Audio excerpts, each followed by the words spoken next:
tiga orang. Rumah siapa ni? Siapa ni? Cantik rumah ni. Sorry kak. Ni rumah Aidot sini. Rumah kak ke? Aidot sini. Okey kak. Saya nak cari member saya. Oh, Dekat Putrajaya. okey.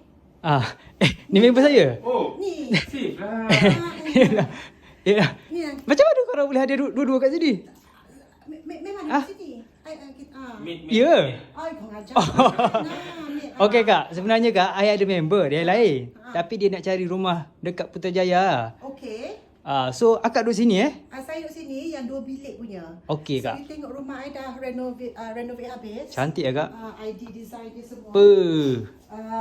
Yang ni semua original lah. Daripada Original dia. Terbaik lah. Ceiling I buat.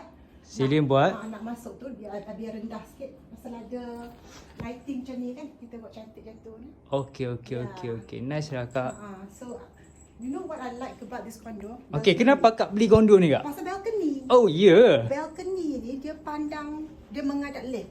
Oh ya ke? Kalau Serius lah. Kalau Cantik ke? nak pergi masjid Yang tu masjid besi ke kak? masjid besi, nanti ada water taxi tau. Water taxi maksudnya? Water taxi, you naik boat. Okey. Nanti dia bawa you pergi masjid, tapi dia round sikit dulu lah. Oh dia round satu tasik ni dulu.